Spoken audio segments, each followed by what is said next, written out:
এই বাসটি চালু হয় 1970 সাল থেকে এবং 50 বছরও এই বাসের ভাড়া কিন্তু একদম এক্স্যাক্টলি একই থাকে। কোনো রকম পুজো, কোনো রকম অকেশনালি চেঞ্জ হয় না। শুনেছি এই বাসের অনেক কাহিনী, তবে আজকে এক্সপিরিয়েন্স করব। ইসলাম দা আমরা আজকে নিয়ে যাচ্ছে দায়িত্ব করে। কথা শোনা আছে মানুষের মুখে যে বাস এত স্পিডে যায়, সামনে কিছু দেখলে সেটাও আটকায় না।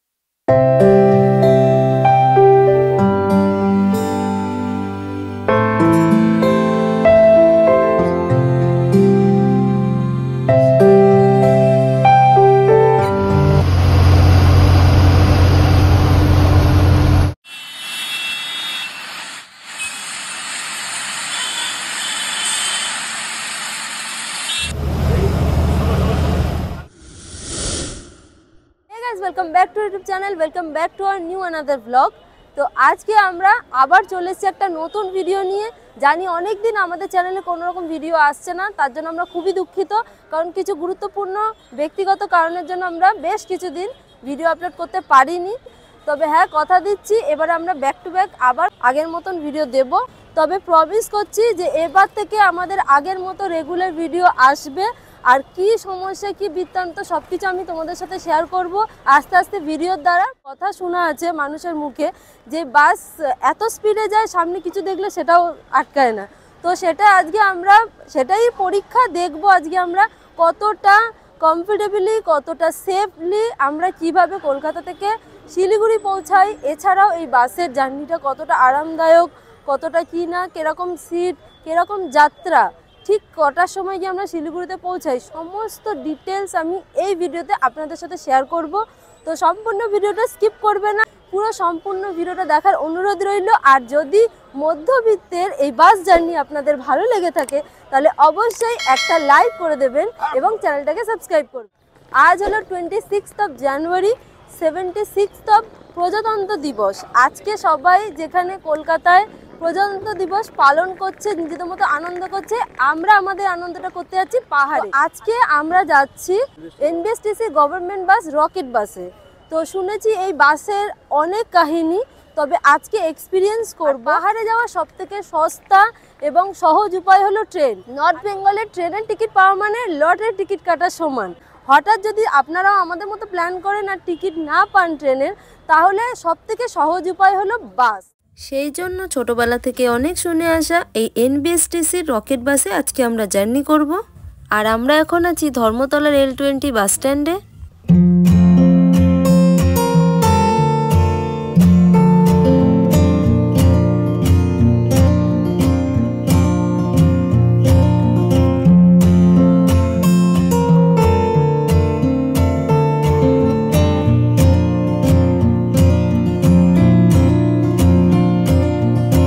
বাসটি চালু হয় 1970 সাল থেকে। 50 বছরের বেশি সার্ভিস দিয়ে যাচ্ছে এই বাসটি। 11.5 ঘন্টার মধ্যে এই বাস জার্নি করতো কলকাতা থেকে শিলিগুড়ি। বর্তমানে সেটা এসে দাঁড়িয়েছে 12 থেকে 12.5 ঘন্টা। কলকাতা থেকে মালদা, কোচবিহার, শিলিগুড়ি এই 3টে রুটে এই বাসটি চলে। এই বাসের টাইম টেবিল ও ভাড়া সম্বন্ধে আমি আপনাদেরকে জানিয়ে রাখি। এই বাস 3টে, 5টা, 6টা এবং 7:30 4টে টাইমে অ্যাভেলেবেল আছে। তবে 3টে, 5টা, 6টা এই 3টে টাইমের বাস হলো নন এসি, যার ভাড়া হলো 450 টাকা। 7:30টার বাসটা হলো এসি বাস, যার ভাড়া হলো 1000 টাকা। তবে অনলাইনে একটু বেশি চার্জ পড়তে পারে, আর আপনারা যদি এখানে টিকিট কাউন্টারে এসে কাটেন তাহলে কিন্তু এই চার্জই পড়বে।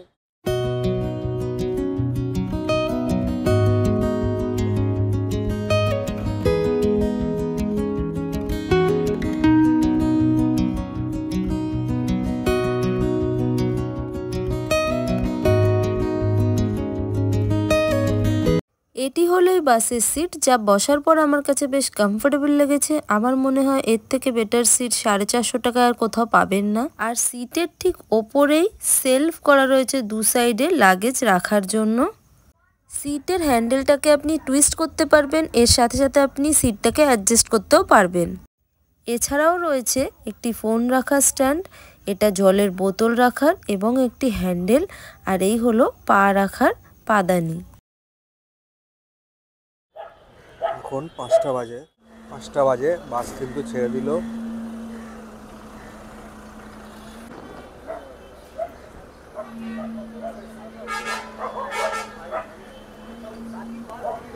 এই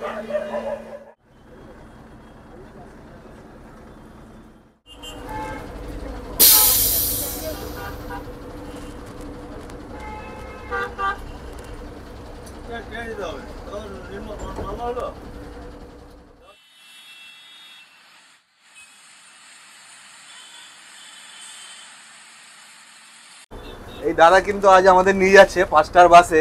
দাদা আপনার নাম? মেহেরবান ইসলাম। মেহেরবান ইসলাম। ইসলাম দা আমাদের আজকে নিয়ে যাচ্ছে দায়িত্ব করে, কিন্তু বিকাল 5টার বাসে। এই দাদার উপর দায়িত্ব এখন আমাদের সবার। দাদা বলছে কিন্তু নিশ্চিন্তে থাকতে, কোনো অসুবিধা নেই।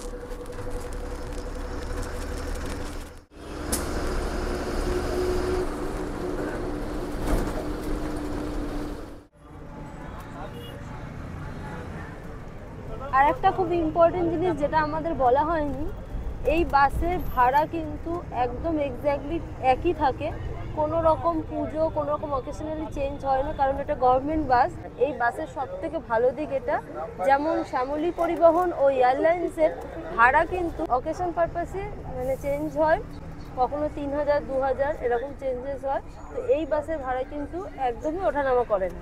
আমরা রেড বাসে অনলাইন টিকিট কেটেছিলাম, তো আমাদের 486 টাকা করে পড়েছে। আর একটা জিনিস আমরা খুবই চিন্তিত ছিলাম, যেহেতু গভর্নমেন্ট বাসে ফার্স্ট টাইম আমরা কলকাতা থেকে শিলিগুড়ি জার্নি করছি, যে বাসের সিট কেমন হবে, কমফোর্টেবল হবে কিনা। তো আপনাদেরকে জানিয়ে রাখি, বাসটা লাকিলি নতুন, সিটও খুব কমফোর্টেবল, আর অনেকটা স্পেস আছে, পা রাখারও জায়গায় খুব ভালো সুবিধা আছে। তো অন্য বাসগুলো কী হয় জানি না, এই বাসটা সত্যিই খুবই কমফোর্টেবল।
বড় জাগলিয়ার সামনে কিন্তু বাসটা দাঁড়ালো। এখানে কিন্তু শুধু জেন্টসদের টয়লেট করার জন্যই, লেডিসদের জন্য তেমন কোনো এখানে অপশান দেখতে পেলাম না, কারণ এটি খোলা জায়গা ছিল।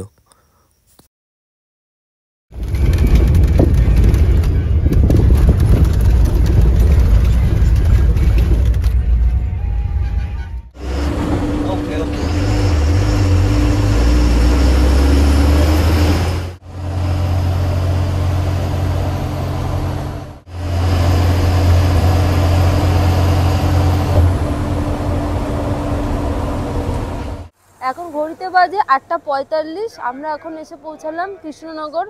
এখানেই আমাদেরকে রাত্রিরের খাবারটা খেয়ে নিতে হবে, এবং এখানে ওয়াশরুম আছে, ছেলে এবং মেয়ে উভয়ই ওয়াশরুম ইউজ করে নিতে পারবে।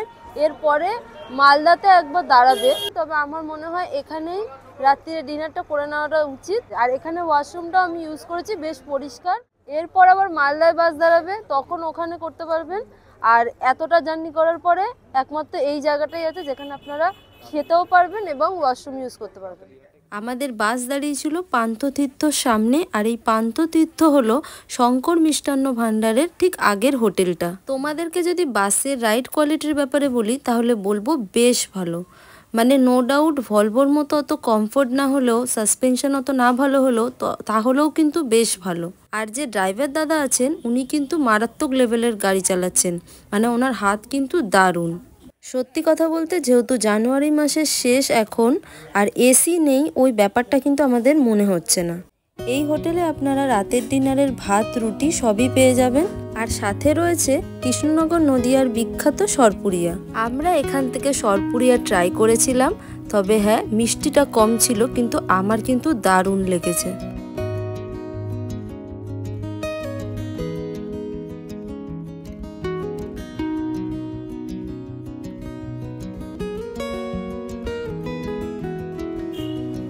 ও সবার কাছে যে বিস্কুট চাইছে, যার ওর প্রতি মায়া দয়া হচ্ছে তারা ওকে বিস্কুট খাওয়াচ্ছে, তাই আমি সেকেন্ড টাইম খাওয়াচ্ছি। ওরা কারোর ক্ষতি করে না, যদি মনে হয় কারোর মনে হয় যে হ্যাঁ ওদেরকে একটু বিস্কুট খাওয়ানো দরকার, ব্যাস, আদারওয়াইজ ওরা কাউকে ক্ষতি করে না।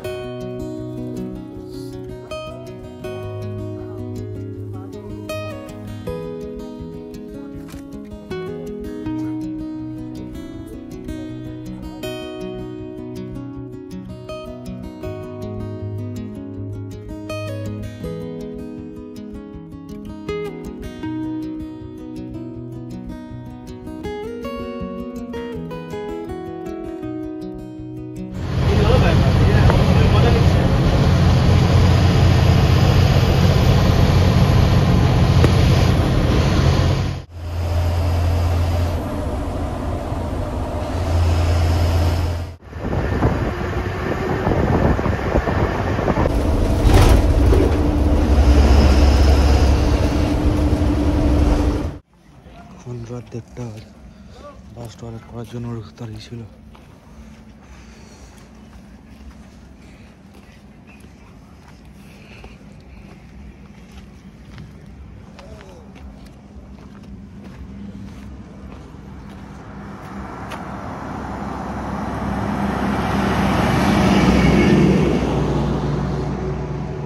রাত 1টা বাজে গাড়ি দাঁড়িয়েছে মালদাতে টয়লেট করার জন্য। সবাই টয়লেট করতে নেমেছিল, সবাই উঠে যাবে।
ঘড়িতে সময় এখন 5টা 39, একদম এক্স্যাক্ট টাইম আমাদের শিলিগুড়িতে বাস পৌঁছে গেছে।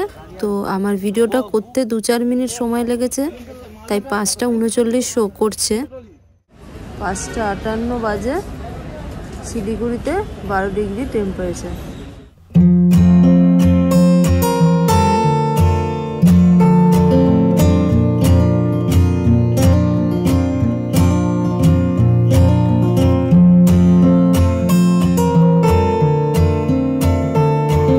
আপনারা দেখেছেন যে আমরা সকাল 5:30টায় আমাদের বাস এসে পৌঁছেছে শিলিগুড়ি বাস স্ট্যান্ডে। আমাদের মধ্যবিত্তের এই রকেট বাস জার্নিটা কিন্তু কলকাতা থেকে শিলিগুড়ি পর্যন্ত খুব ভালো এবং কমফোর্টেবল ছিল। আমাদের কোনো রকম অসুবিধা হয়নি বাসের মধ্যে। আমরা সব কিছু চেষ্টা করেছি তোমাদের সাথে শেয়ার করার। একটা জিনিস, আর একটা হচ্ছে টাইম আমাদের 12 ঘন্টা, 12 থেকে 12.5 ঘন্টা বলা হয়েছিল। আমরা কিন্তু এক্স্যাক্টলি 12.5 ঘন্টার মধ্যে এখানে 5টা 35-এ নেমে গেছি। তবে একটা কথা বলবো যে আপনারা যদি ভোর 5:30টাও আসেন, এখানে গাড়ি বাসের কোনো রকম অভাব হবে না। তো আজকের আমাদের মধ্যবিত্তের রকেট বাস জার্নিটা আপনাদের সাথে শেয়ার করলাম। এই বাসগুলো কিন্তু আপনি কোনো রকম অসুবিধা হবে না, কমফোর্টেবলি আসতে পারবেন। আপনাদের যদি কোনো রকম ইনকোয়ারির প্রয়োজন হয়, কোনো রকম কোনো তথ্য জানার প্রয়োজন হয়, আপনি আমাদেরকে মেসেজ করবেন, আপনার সব ডিটেলস আমরা যতটা পারবো জানিয়ে দেবো। এখন দার্জিলিং যাচ্ছি, ওখানে গিয়ে তোমাদের সঙ্গে সব কিছু আশা করব তোমাদের সব রকম কোশ্চেনের অ্যান্সার আমার ব্লগের দ্বারা তোমাদের কাছে পৌঁছে দিতে। যদি ভিডিওটা ভালো লেগে থাকে তাহলে তোমরা জানো কি করতে হবে, please do like share comment and subscribe to our YouTube channel. তো ততক্ষণ যারা সঙ্গে থাকো, দেখা হচ্ছে আবার নেক্সট পর্বে, ততক্ষণের জন্য টাটা।